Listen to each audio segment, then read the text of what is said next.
حضور اقدس صلی اللہ علیہ وسلم کا کرتا مبارک کیسا تھا؟ مطلب کہ آج کل جو لوگ بین کالر والے کپڑے یا بالکل کالر نہ ہو تو پہنتے ہیں، یہ پہننا ٹھیک ہے یا نہیں؟ میرے دوستو، رسول اقدس صلی اللہ علیہ وآلہ وسلم سے جو کرتا ثابت ہے نا، اس کرتے کو شمائل ترمذی میں آپ تفصیل سے دیکھ سکتے ہیں۔ میری ایک بات آپ ذہن میں رکھیے، اسلامی لباس رسول اقدس صلی اللہ علیہ وآلہ وسلم کا ہے۔ آپ علیہ الصلوۃ والسلام نے سفید کرتا استعمال فرمایا اور اسی کو پسند فرمایا، باقیوں کی اجازت ہے، منع نہیں ہے۔ اس کے علاوہ اکا دکا معاملات پہ آپ علیہ الصلوۃ والسلام نے جبہ مبارک بھی زیب تن فرمایا اور کرتے کو بالکل سادہ ہی رکھا ہے، اس میں کالر نہیں تھے، اس میں باقی معاملات نہیں تھے، یہ غلط معاملات نہیں تھے، اس سے محفوظ رہیں تو بہت بہتر ہے۔ حمدان محمد پوچھتے ہیں کیا جنازہ بالجہر پڑھنا جائز ہے؟ جنازہ بالسر ہے بیٹا، بالجہر نہیں ہے، اسی لیے جنازے کو بالسر ہی رکھیں۔ تنویر ربانی پوچھتے ہیں میری کپڑے کی دکان ہے اور ایک عورت اکثر میری دکان پہ کپڑے خریدنے آتی ہے اور اس کے شوہر کی شراب کی دکان ہے، تو کیا اس عورت کا پیسہ لینا جائز ہے؟ کسی کا 100% حرام کاروبار سے کمایا ہوا پیسہ اور آپ کو پتہ ہے کہ صرف اس کی حرام کی آمدنی ہے اور حلال کی نہیں ہے، پھر تو ایسی خاتون سے پیسہ لینا آپ کے لیے جائز نہیں ہوگا، یہ یاد رکھیں، حرام کا کاروبار۔ ہاں اگر اس کا مشترک ہے، کچھ حرام ہے اور کچھ حلال ہے، پھر تو کوئی گنجائش نکل سکتی ہے، اور اگر 100% حرام کا مال ہے تو اس آدمی کے ساتھ کوئی لین دین نہیں ہے۔ نثار امان پوچھتے ہیں غلو کیا ہے اور اپنے آپ کو مدینہ کا کتا کہنا کیسا ہے؟ غلو کا معنی ہے ایسی دین کی تعبیر میں خود کو آگے لے جانا جو شریعت کو نہ مطلوب ہو، نہ مستحسن ہو، نہ شریعت اس کا حکم کرتی ہو، ایسا معاملہ کرتے ہیں، غلو ہے۔ جیسے افراط اور تفریط ہے نا، دین میں کمی اور دین میں اضافہ، تو اس میں بالکل ہائی پیک کا نام جو ہوتا ہے، چوٹی کا نام، یہ غلو ہے۔ ایسا اپنے آپ کو کر دینا جو بالکل غلط ہے۔ نمبر 2، محبت اور غلو کو ذرا سمجھیں۔ آپ نے جو کہا نا کہ خود کو مدینے کا کتا کہنا کیسے ہے، مجھے بہت اچھی طرح پتہ ہے۔ کیا نام ہے ان کے؟ نثار امان۔ نثار صاحب، یا تو آپ غلط بندوں کو سنتے ہیں یا غلط بندوں کو پڑھتے ہیں، آپ کے ذہن میں کیوں ہے؟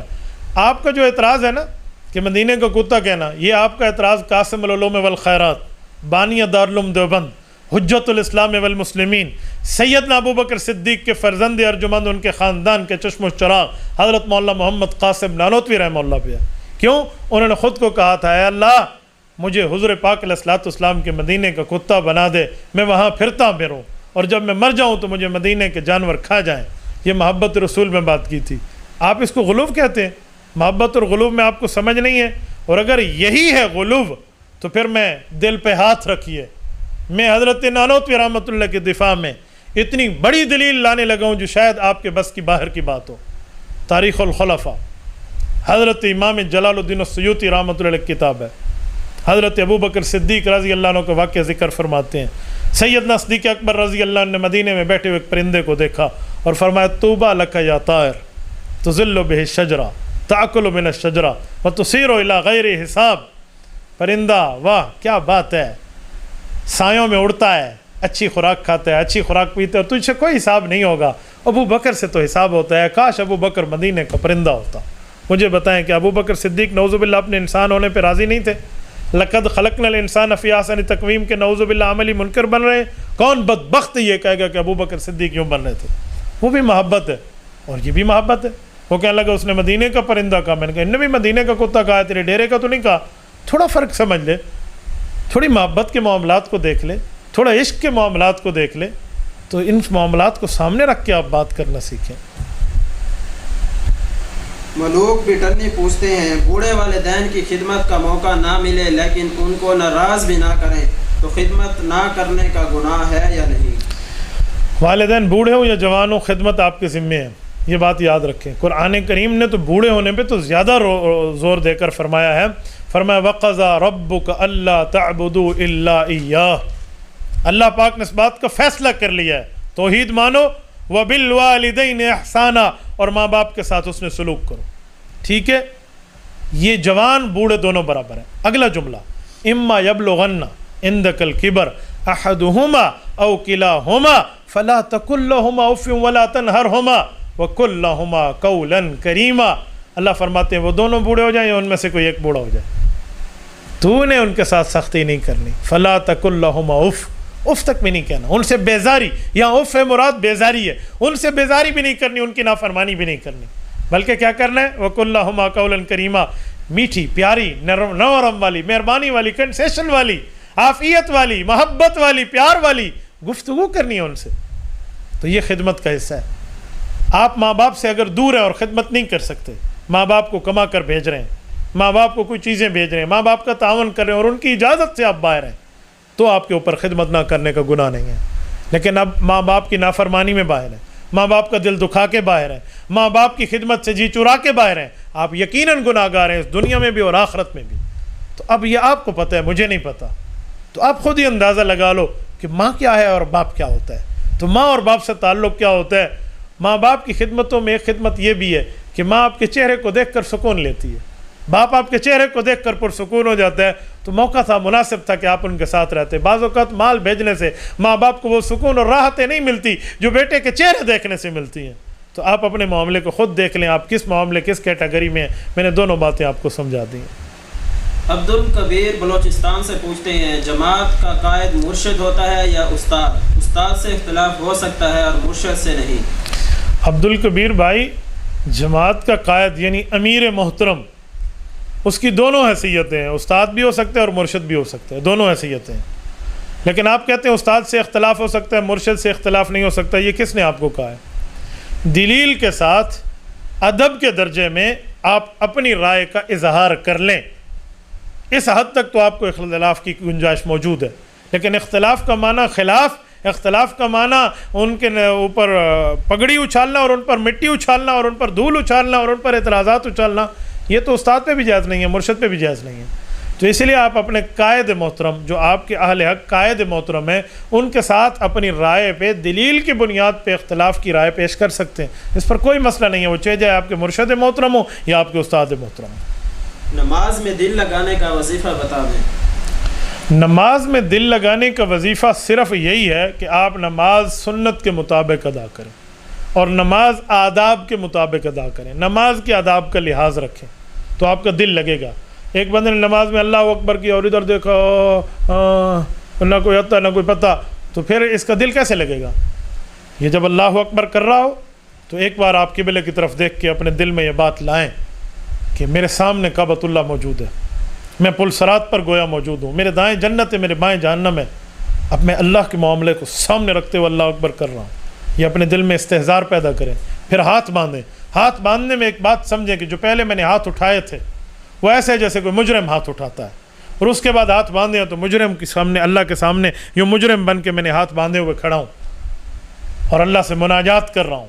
اور جب رکوع میں جائیں تو یہ تصور کریں کہ جیسے کوئی دشمن کو آپ کہتے ہیں میں نے اسے گھٹنوں پہ جھکا دیا، تو گھٹنوں پہ جھکنا آپ کے سامنے ایک بات ہوتی ہے، تو آپ کہیں اللہ آج میں گھٹنوں پہ جھک گیا ہوں، میرے گناہوں کو معاف کر دیں.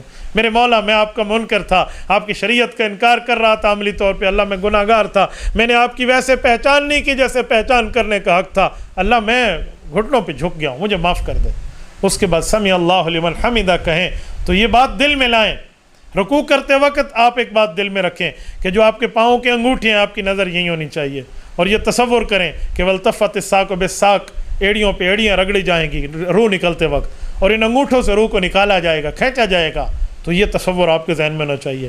قیام میں آپ کی نظر سجدے کی جگہ ہونی چاہیے. سمی اللہ لمن حمدہ میں اللہ نے میری بات سن لی، یعنی قبول کر لیے، سماع نافع، اللہ نے میری بات سن لی ہے، قبول کر لیے، تو واہ واہ کیا بات ہے. اب سجدہ شکر ہے، جو پہلا سجدہ آپ کر رہے ہیں یہ سجدہ شکر ہے. اللہ تو نے مجھے معاف کر دیا، اللہ مجھے اپنا برگزیدہ بندوں میں شامل کر لیا، میری توبہ کو قبول کر لیا، رب میں سجدہ شکر کر رہا ہوں. اس کے بعد درمیان میں بیٹھیں، رب اغفر لی ورحمنی، اور نظر اپنی دو سجدوں کے درمیان اپنی گود میں رکھیں. دوسرا سجدہ کس کے لیے؟ میرے مولا حق تھا، تو نے اس مجرم کو معاف کیا تو میں زمین میں شرم کے مارے گڑ جاتا، زمین میں دفن ہو جاتا کہ اللہ تو نے پھر بھی نظر کرم کر لیا، میں تو بہت مجرم تھا، اللہ میں زمین میں تو نہیں جا سکتا، ایک بار سجدہ اور کرتا ہوں. یہ دوسرا سجدہ کر لیں. اس استحضار کے ساتھ آپ نماز پڑھیں. اس کے بعد آپ نے رکعتیں پوری کر کے اتحیات پہ بیٹھنا ہے، رسول اقدس صلی اللہ علیہ وسلم کی اس پر درود پاک پڑھنا ہے. آپ نے پھر اس کے بعد رب جلنی کی دعا پڑھنی ہے، اور اس دعاؤں کے بعد آپ نے آپ سلام پھیرنا ہے، دائیں طرف سلام پھیریں اپنے دائیں دوستوں پہ، اور آخر تک جتنے مسلمان بستے ہیں ان کی نیت اس طرح بائیں سلام کو آپ یوں لے کر چلیں، اس طرح کے استحضار رکھیں، اس طرح کی آوزاری رکھیں، اس طرح کے آداب کا خیال رکھیں، انشاءاللہ آپ کا نماز میں دل بھی لگے گا اور آپ کو نماز میں انشاءاللہ بھول بھی نہیں ہوگی۔ سودی بینک سے لین دین اور گاڑی قسط پر لینا کیسا ہے؟ سودی بینک سے لین دین بھی منع ہے، وہاں سیونگ اکاؤنٹ کھلوانا بھی منع ہے، اور وہاں ان سے گاڑی لینا بھی منع ہے۔ سودی بینک ہے، سود اللہ یہ سود خور نہیں ہے، یہ سور خور ہیں، اللہ ان سے محفوظ فرمائے۔ سود کیا کھانا ہے؟ ماں سے زنا کے مترادف اس کا چھوٹے سے چھوٹا گناہ ہے۔ رب العزت فرماتے ہیں اگر تم سود نہیں چھوڑتے تو فَأْذَنُوا بِحَرْبٍ مِّنَ اللَّهِ وَرَسُولِهِ، پھر اللہ رسول کے خلاف اعلان جنگ کر دو۔ تو سود سے پیار اور رسول اللہ سے غدار ہے، یہ پھر جو سود کا پیار ہے وہ رسول اللہ کا غدار ہے، وہ پیغمبر علیہ الصلوۃ والسلام کے احکام کا پھر منکر بنتے جا رہا ہے۔ سود سے بچیں، سود کے معاملات سے بچیں، سود ہے، اللہ سود سے ہمیں محفوظ فرمائے۔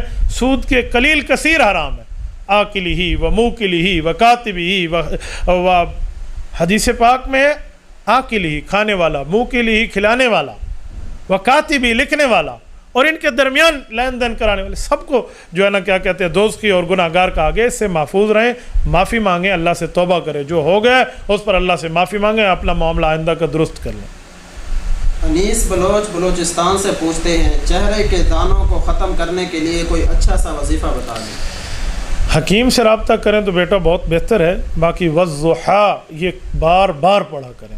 تو والضحیٰ بار بار پڑھنے سے، ہر وقت بطور وظیفہ پڑھنے سے، رسول اللہ صلی اللہ علیہ وسلم کے اوپر اترنے والی حضور کے چہرے پہ حسن بتانے والی اس آیت کی برکت سے آپ کا چہرہ بھی انشاءاللہ نکھر آئے گا اور پیارا ہو جائے گا۔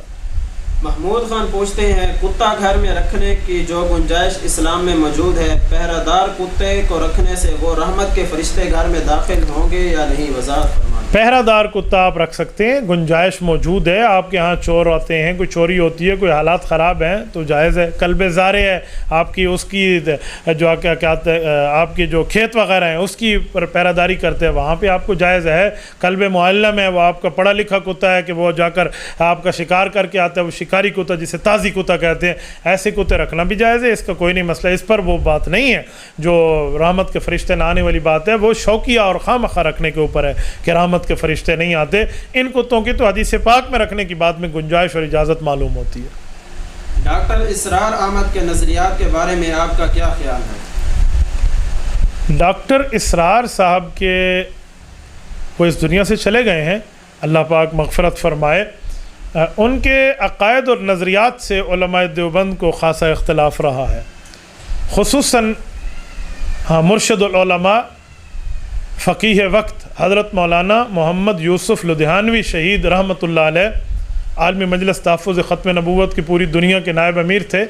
بن نوری ٹاؤن ان کی علمیت کا گواہ ہے، اور رہتی دنیا کے ایک طبقہ ان کے علم کا گواہ ہے۔ حضرت شیخ زکریا رحمۃ اللہ تعالیٰ علیہ کے خلیفہ مجاز تھے۔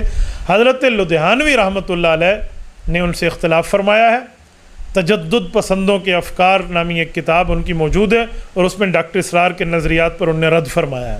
اور اسی طرح حضرت مولانا ڈاکٹر مفتی عبد الواحد رحمۃ اللہ علیہ لاہور والے، مدنیہ والے، انہوں نے بھی ڈاکٹر اسرار کے نظریات کے نام پر مشتمل ایک کتاب کو لکھا ہے۔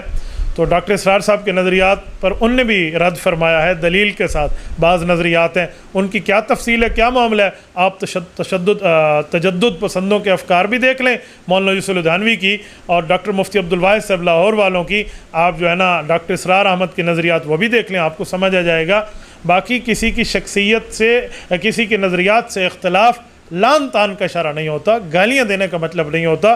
عزت احترام کے لہجے میں رہ کر ان سے ان عقائد پہ علماء دیوبند کو اختلاف رہا ہے۔ یہ میں نے آپ کے سامنے مثبت سی رائے پیش کر دی ہے۔ تصویر بنانا کس حد تک جائز ہے؟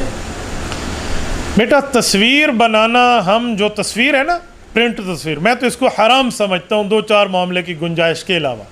اس پر علماء کرام کا اتفاق ہے۔ جو اس ڈیجیٹل تصویر یعنی کیمرے کی تصویر کی اجازت دے رہے ہیں نا، وہ بھی پرنٹ تصویر کو حرام کہتے ہیں۔ شناختی کارڈ میں مجبوری ہے، نوٹ کی تصویر رکھنا مجبوری ہے، پاسپورٹ کی تصویر رکھنا مجبوری ہے، باقی آپ کی تعلیم کے لیے تصویریں رکھنا وہ مجبوری ہے۔ اس سے ہٹ کے آپ کی تصویر جائز نہیں ہے۔ یہ تصویریں گھر میں ہوں گی تو فرشتے نہیں آئیں گے، رحمت کے فرشتے نہیں آئیں گے۔ لا تدخل الملائکۃ بیتا فیہ کلب او تصاویر، اللہ کے رسول صلی اللہ علیہ وسلم کا فرمان عالی شان ہے، رسالت مآب صلی اللہ علیہ وسلم فرماتے ہیں جس گھر میں کتا ہو شوقیہ طور پہ جو رکھتے ہیں یا تصویر ہو اس گھر میں رحمت کے فرشتے نہیں آتے. تو ان تصویروں پہ تو ہم لعنت کرتے ہیں، ہم بالکل ایسی تصویروں کے قائل اور فاعل نہیں ہیں، اور اس تصویر سے اللہ محفوظ رکھے. تو یہ تصویر تو جائز نہیں ہے. جو کیمرے کا معاملہ ہے یہ ڈیجیٹل ہے، یہ دینی مسئلہ ہے، یہ آپ کے سامنے دینی معاملات کی گنجائش پہ آ رہا ہے. یا جو کیمرے کی حد تک تصویر ہے جب تک اس کا پرنٹ نہیں ہوتا، کیمرے کی حد تک رہتی ہے یا ڈیجیٹل پہ رہتی ہے، سوشل میڈیا تک رہتی ہے، اس کا پرنٹ نہیں آگے ہو جاتا، تو اس کی بھی کوئی نہ کوئی حد تک گنجائش موجود ہے. جو آج کل پکچر لوگ اپلوڈ کر رہے ہیں یا دیکھ رہے ہیں جائز چیز کی، یہ نہ آپ خواتین کی اور ناجائز کی کر لیں. جو صرف مرد کی حد تک ہے یا جن مناظر کو باہر دیکھنا جائز ہے ان کو کیمرے میں دیکھنا جائز ہے، تو یہ اسی گنجائش کا فائدہ لے رہے ہوتے ہیں جو اختلاف کی بنیاد پر گنجائش نکلتی ہے. باقی پرنٹ اور ڈیجیٹل کا فرق ہے، یہ فرق میں نے آپ کے سامنے رکھ دیا. ماہا خان پوچھتے ہیں ہم لڑکیوں کے لیے اصلاح کیسے ضروری ہے جبکہ ہم تو گھر سے نہیں نکل سکتے؟ لڑکی کے لیے بھی اصلاح ضروری ہے، لڑکے کے لیے بھی اصلاح ضروری ہے. مدرسۃ البنات موجود ہے، آپ اپنے اساتذہ یعنی آپ کی جو وہ ہیں باجیاں ہیں، آپ ان سے ان کی اصلاحی تعلق رکھیں، ان سے پوچھیں، ان سے سمجھیں. کسی شیخ سے تعلق رکھیں، خط کے ذریعے ان سے اپنے اعمال بتائیں، اور اہل حق اس شیخ سے آپ خط کے ذریعے جواب لیں، آپ اپنے اعمال کی اصلاح کرائیں. ایک خاتون کی اصلاح ہو جانا ایک خاندان کی اصلاح ہو جانے کے مترادف ہے، تو یہ بہت بہتر ہے. گھر کی چار دیواری میں رہ کر بھی اصلاح ہوتی ہے. یہ نہیں ہے کہ آپ کا خانقاہ آنا جانا، خانقاہ میں ذکر میں شریک ہونا، نہیں. عورت کے معاملہ، عورت کی بیعت میں تو ہاتھ پکڑنا بھی جائز نہیں ہے. عورت کی جو بیعت ہے رسول اللہ صلی اللہ علیہ وسلم نے زبانی کلمات کہلوائے ہیں، تو یہ بھی آج اہل حق شیوخ زبانی کلمات سے کہتے ہیں. آج کل لوگ سمجھتے ہیں جو شیخ ہے پیر ہونے کے ناطے اس سے پردہ اتر گیا، پیر ہونے کے ناطے اس کا آنا جانا، ایسی کوئی بات نہیں ہے. خود رسالت مآب صلی اللہ علیہ وسلم کا ان خواتین سے پردہ موجود ہے جو غیر محرم ہے. چہ جائے کہ اور پیر کتنا اونچا ہو گیا کہ ان سے یہ غلط معاملات ہو جائیں؟ جی نہیں. خاتون خانہ کو گھر میں رہنا چاہیے، چار دیواری میں رہ کے اپنے بھائی کے ذریعے، اپنے والد کے ذریعے، اپنے پیرنٹس کے ذریعے وہ اپنے سوال کو لکھ کر اپنی دینی تسلی، اپنے گناہوں سے چھوڑنے کا طریقہ، اپنی ترتیب شیخ سے پوچھ بھی سکتی ہے اور بتایا بھی جا سکتا ہے. عامر نظر پوچھتے ہیں اشاعت التوحید والوں سے اتحاد کیوں نہیں ہو سکتا؟ جو رسول اللہ صلی اللہ علیہ وآلہ وسلم کی ذات اقدس کو قبر مبارک میں عیب دار کہے کہ رسول اللہ صلی اللہ علیہ وسلم نہیں سنتے، رسول اللہ صلی اللہ علیہ وسلم زندہ تشریف فرما نہیں ہے، حضور کی قبر کو جنت کا باغ نہ مانے، جنت میں زندوں کو نہ مانے، اور رسول اللہ صلی اللہ علیہ وسلم پہ عرض الاعمال نہ مانے، اس طرح کے برے معاملات مانے، میں اسے سینے سے لگا لوں، مذہبی طور پہ ان سے کوئی اتحاد نہیں ہو سکتا. یہ یاد رکھیں. رسالت مآب صلی اللہ علیہ وسلم کی ذات سب سے پہلے ہے. جو حضور کی ذات نہیں مانتا ہم اس کی بات بھی نہیں سنتے. نمبر 2، سیاسی اتحاد تو اپنی جگہ ہوتا ہے، سیاسی اتحاد ہمارے اکابر کرتے آئے ہیں، سیاسی اتحاد تو کسی ان سے بڑوں سے بھی ہو سکتا ہے. تو سیاسی اتحاد کا معاملہ اور ہے، اور جو ہے نا کیا کہتے ہیں مذہبی معاملات میں اتحاد اور اتفاق ہونا اور ہے. جزاکم اللہ تعالی وآخر دعوانا الحمد للہ رب العالمین.